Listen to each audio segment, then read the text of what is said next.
Chers amis, nous sommes très heureux que vous ayez choisi d'être avec nous aujourd'hui dans ces 10 jours de prière. Nous croyons que la prière est importante et qu'il nous faut prendre le temps de passer du temps au pied de notre Seigneur et de notre Dieu.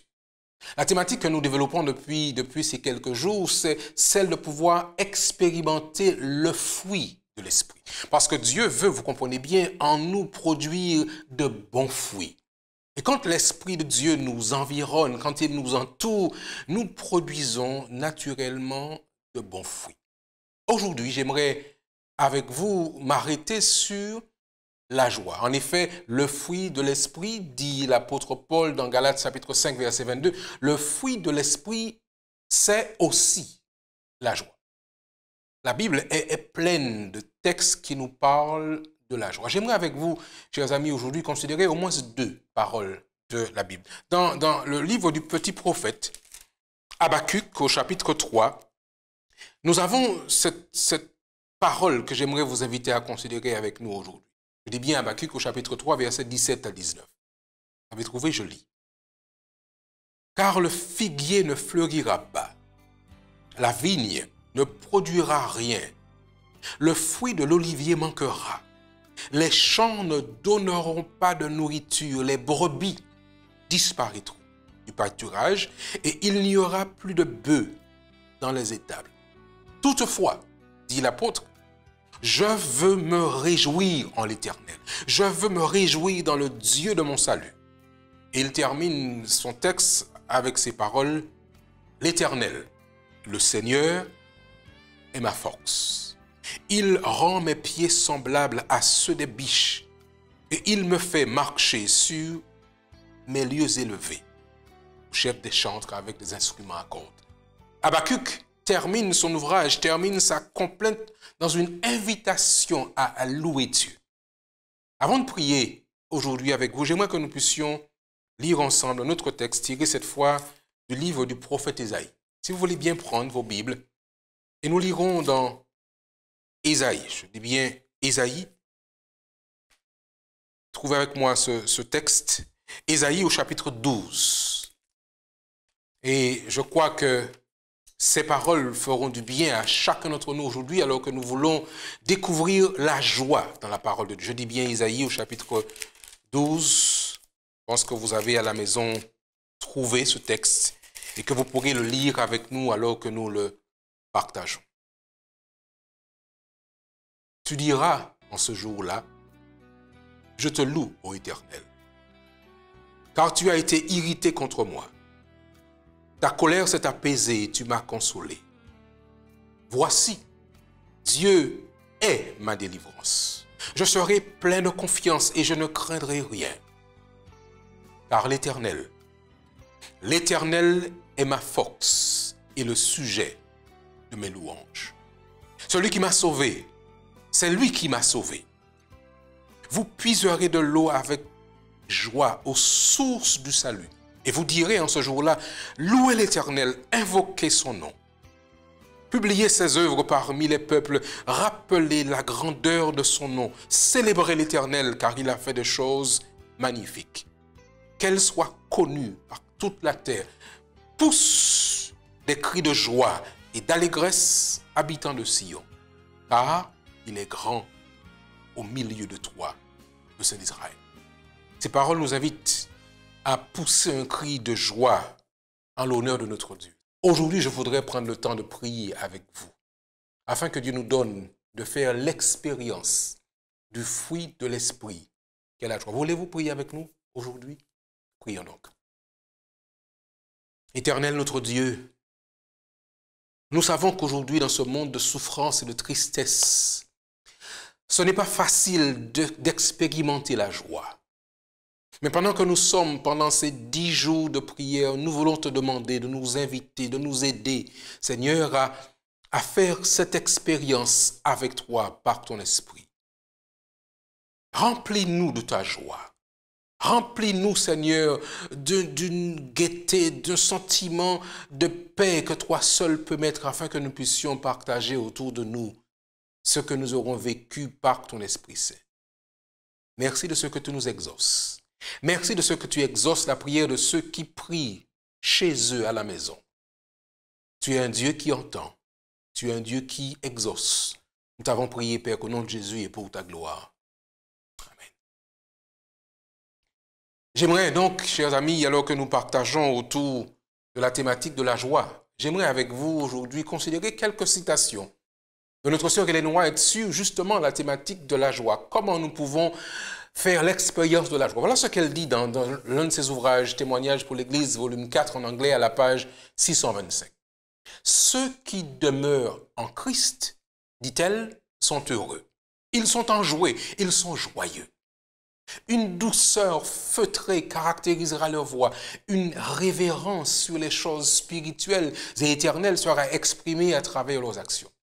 Et elle ajoute, et une musique, pas n'importe quelle musique, chers amis, une musique joyeuse, résonnera sur leurs lèvres comme un souffle léger venant du trône de Dieu. Pour certaines personnes, ce que nous disons ici peut paraître une utopie. Mais nous savons que Dieu peut le faire. Et quand nous avons reçu l'Esprit de Dieu, nous faisons l'expérience de cette joie. Elle dit encore plus loin, et notre sœur Ellen White, dans son livre Our High Calling, à la page 148, la joie de Christ est une gaieté sans mélange. Ce n'est pas une gaieté à bon marché qui conduit à une vanité de parole ou de conduite désinvolte. Ce n'est pas quelque chose comme cela. Mais non, ce que nous devons avoir, dit-elle, c'est sa joie, la joie du Christ. Sa plus grande joie était de voir les hommes obéir à la vérité. Alors il nous faut implorer, dit-elle, implorer Dieu et dites-lui, je m'abandonne totalement sous ta direction. Je te livre toute ma personne. Puis, ensuite, elle nous invite à nous réjouir. Réjouissez-vous. La parole de Dieu est en vous. Elle purifie, elle assainit notre caractère.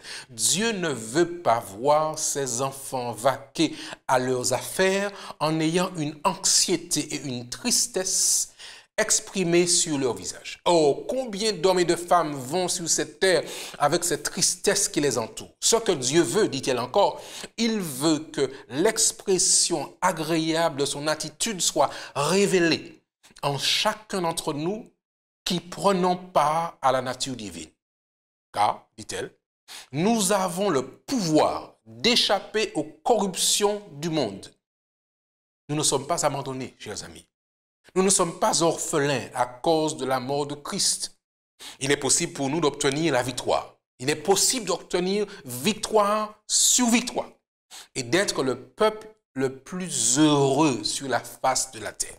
J'aimerais que cette semaine, pendant ces 10 jours, vous fassiez vraiment l'expérience de la victoire et que la joie du Christ s'empare de vous. Elle dira encore dans cette revue Signe des temps du 11 août 1909. Pourquoi, elle pose la question, notre joie n'est-elle pas complète? Complète, c'est-à-dire sans manquer de quoi que ce soit. Nous avons, chers amis, l'assurance que Jésus est notre Sauveur. Et nous pouvons bénéficier librement de la riche provision qu'il nous a réservée. Nous pouvons croire. Nous pouvons croire en lui, sachant qu'il nous donnera la grâce et la capacité de faire juste ce qu'il nous offre de faire. Il nous a donné, Jésus, l'assurance qu'il accomplira tout ce qu'il a promis. Recherchons donc, chers amis, constamment la joie de sa présence. Voilà notre privilège. Il désire que nous soyons enjoués et que nous puissions louer son nom à longueur de journée. Il veut, Jésus, que nous apportions la lumière de nos conduites et de la joie dans notre cœur, autour de nous, dans le monde où nous vivons. Nous voulons vous inviter, chers amis, à faire avec Jésus l'expérience de la joie complète, l'expérience de la joie parfaite avec lui. Et si vous permettez à Dieu de pouvoir agir dans votre cœur, notre vie sera différente. Ellen White disait encore, dans un cours de formation biblique le 1er avril 1905, elle disait « Efforçons-nous ». Elle parlait à des gens qui étaient en position d'enseignement, de direction. Elle disait « Efforçons-nous d'éduquer les croyants à se réjouir dans le Seigneur.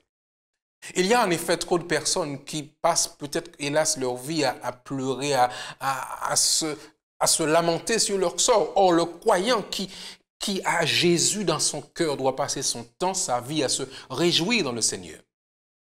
La joie spirituelle résulte d'une foi active. La foi et le Saint-Esprit doivent remplir le peuple de la vie de Dieu. Alors, Dieu lui-même sera glorifié. Dans le livre, dans les lieux célestes, le livre de méditation, nous avons cette pensée que j'aimerais partager avec vous, chers amis, avant de prier une dernière fois.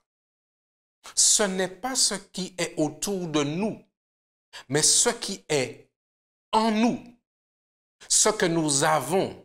Ce n'est pas ce que nous avons, mais ce que nous sommes qui nous rend réellement heureux. J'aimerais reprendre pour vous cette phrase, chers amis. Ce n'est pas ce qui est autour de nous, mais plutôt ce qui est en nous. Ce n'est pas ce que nous avons, ce que nous possédons, nos richesses, nos biens matériels, mais ce que nous sommes qui nous rend réellement heureux. Et qui sommes-nous? Nous sommes les enfants de Dieu. Nous désirons donc un feu véritable de joie sur l'autel de notre cœur et nous voulons considérer tout sous la lumière du regard de Dieu, une lumière heureuse. Alors, nous aurons la paix du Christ, mais si nous sommes obéissants, si nous avons confiance en Dieu, comme un enfant a simplement confiance de ses parents, alors, vous et moi, chers amis, nous aurons la paix. Non pas la paix que le monde donne, mais celle que seul Dieu peut nous donner. Mais seule celle que Dieu peut nous donner. Notre vie terrestre est belle si nous cueillons les fleurs et laissons de côté les épines et les ronces. Aujourd'hui, je voudrais vous inviter là où vous êtes à prier encore. Si vous êtes en famille, 2 ou à 3, rassemblez-vous et priez. Si vous êtes seul chez vous, vous pouvez aussi trouver un espace de tranquillité afin que vous puissiez prier votre Dieu. Il saura, monsieur, il saura, chère dame, il saura, mademoiselle, vous accorder cette joie qui est en fait le produit de l'Esprit de Dieu qui nous remplit. Voulez-vous prier avec moi? Voulez-vous vous incliner là où vous êtes afin que nous puissions demander à Dieu de visiter votre famille, de visiter votre maison, que vous soyez remplis de joie? Baissons la tête ensemble et prions. Père éternel, nous savons que seul si tu viens habiter en nous, cette joie pourra prendre le contrôle de notre vie. Accorde-nous, je te prie, ton Esprit Saint et donne-nous d'expérimenter pendant ces quelques jours de prière la joie qui est un fruit de l'esprit. Merci de ce que tu nous entends. Merci de ce que tu viennes remplir la vie de ceux qui partagent avec nous ce moment. Et que ta volonté soit faite dans notre vie. Nous t'en prions, Père, au nom de Jésus et pour ta gloire. Amen. Que Dieu vous bénisse et continuez à participer avec nous les jours suivants à ces moments de prière autour de la parole du Seigneur.